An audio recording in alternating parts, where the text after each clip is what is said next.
Oui, honorable Zakari. Kolubina répondre nini. Kaka nebo tangi angwana, ndebi soupe to tangi ango. Balobi, un deuxième coup d'État se prépare contre Félix Tshisekedi. Biso to kolobali.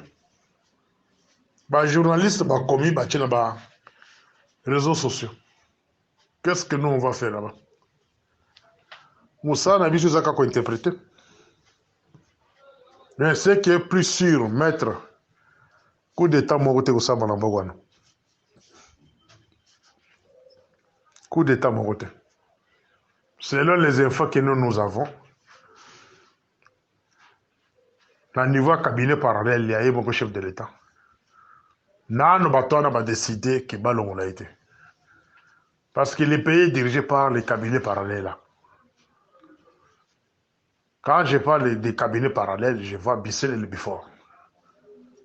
Je vois Edi Karambe. Je vois Roubero. Bizi Makara. Vincent Karega. C'est un peu impossible que Bassa l'ait coup d'État dans Bokana pendant que le cabinet est servi par sa propre femme. Ils ont passé. Donc, s'il y a des rumeurs dans ce sens-là, c'est une manipulation. C'est que je parle et j'assume. S'il y a des rumeurs dans ce sens-là, c'est une manipulation. Coup d'État, ce qui est ça, Manamboka wana eutana, cabinet wana natangi. Mais tant que cabinet wana, même à l'absence, il y a beaucoup Félix, on va contrôler presque tout. Et le monte est Namboka nate. Vous ne voyez pas que le camarade de Félix est à l'aise. Il voyage. En tranquillité, nous.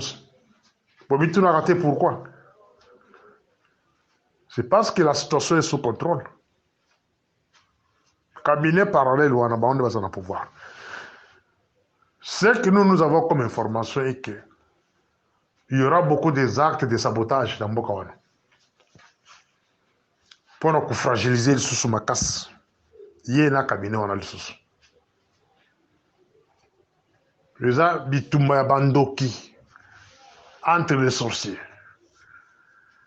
Bateau bazaka pouvoir en 2001.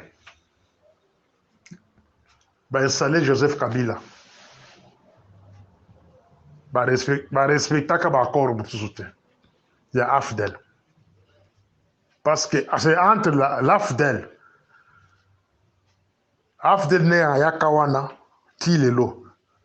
Babunda kakaka bangona bango.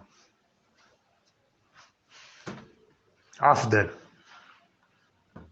Quand je parle de l'AFDEL, je vois la Tanzanie, je vois Kenya, je vois Rwanda, je vois Burundi, je vois Ouganda, Soudan. Ce sont des pays de l'AFDEL. Bangonde basalbisi bitumba na 2000, dans 1996. Babengane Mobutu ba installé James Kabarebe na mboka wana comme ministre de défense. Et cela n'a pas arrangé beaucoup de pays. Pays où il accompagnait Kabangwana. Plus tard, Kabila père a Bengani Bango, Bazongi Pana Bango. Qui est la rébellion, il y a RCD Goma, RCD KML et consorts. Et vous allez remarquer que la plupart des généraux, Baouti na ba rébellion. Bangwande Bazan Mboka na Chilelo. Mais cela n'a pas arrangé les Rwandais. Il va installer Joseph Kabila comme président de la République. Parce que Bazaki n'a plan Moussous. Kabila devrait être effacé dans Sen City au profit de Roubero comme président de la République.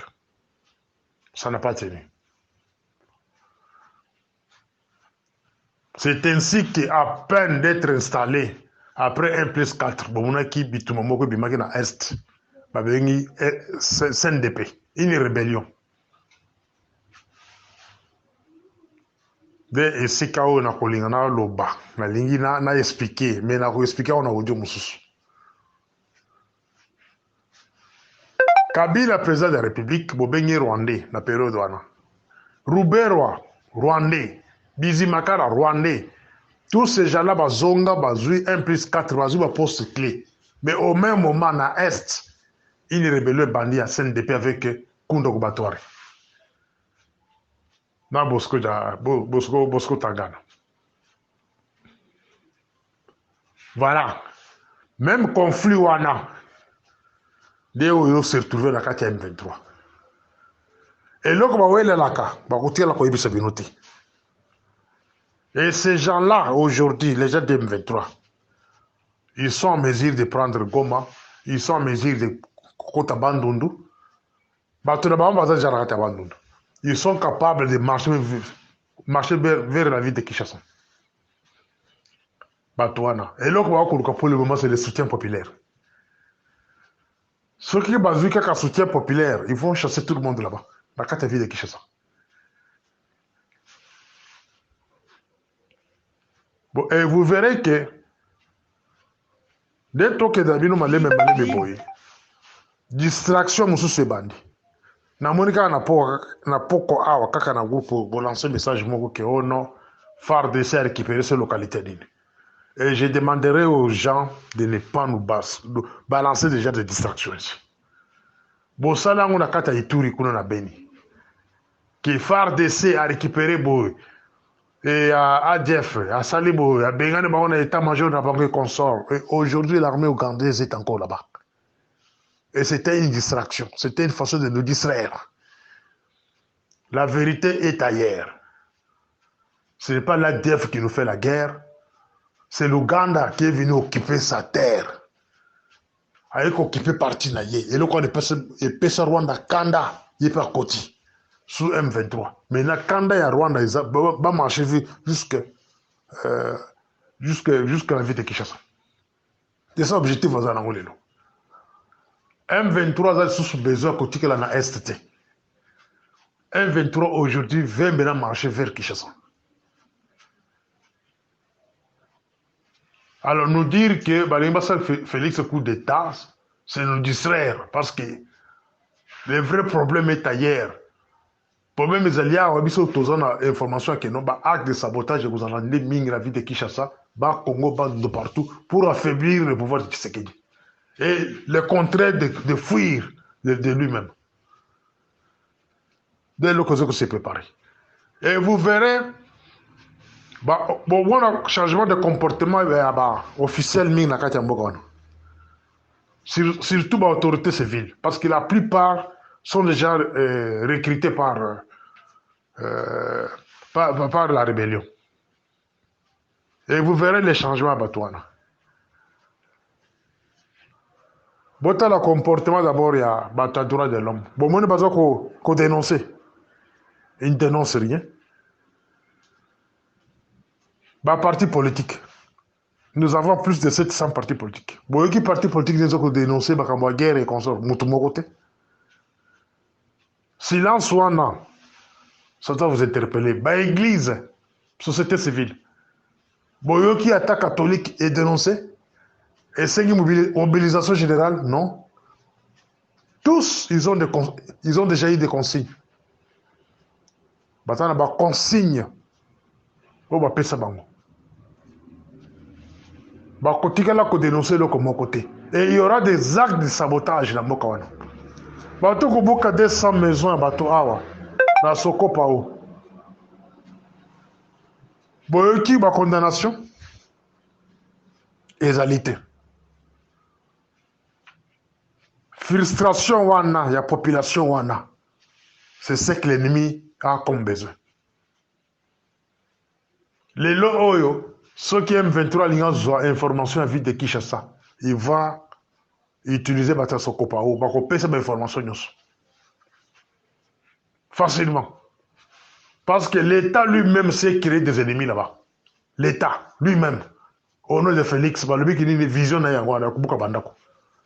voilà. Dans un pays sérieux, dans un moment où tu es solo là, devrait être à l'ANER. Sous interrogatoire. Ou là, à la demi-ap. Nous avons répété les sources. Dans un pays sérieux, j'ai Coco, na Gobila. Balinga à la demi-ap. Pour des questions sérieuses. Ou soit à l'ANER.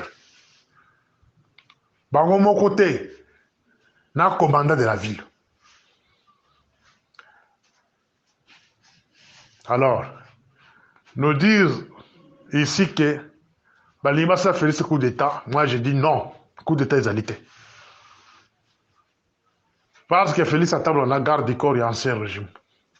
Au bateau quand on a Londres, ceux qui sont disant qu'ils à Londres, on a Mundu qui est l'aéroport. Azam, tu as ancien régime. Ce Balima c'est le coup d'État, mais c'est quand il y a habité ma sauce.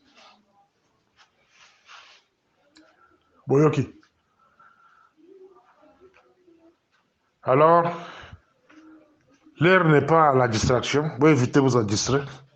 Ou bien, bah, manipuler bino na coup d'État bon exacté. Et puis, bah, manipuler bino le sous oh non, phare d'essai, oh, tout récupérer pour localité, bon, sali, bon, non.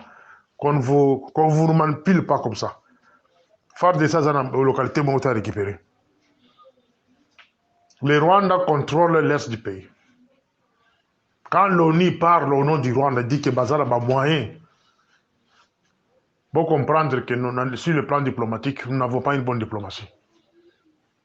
Rwanda, ça, sa diplomatie dans les bandes. Il y a un moment où les pays n'ont s'entouré puis se vendent et personne n'en parle.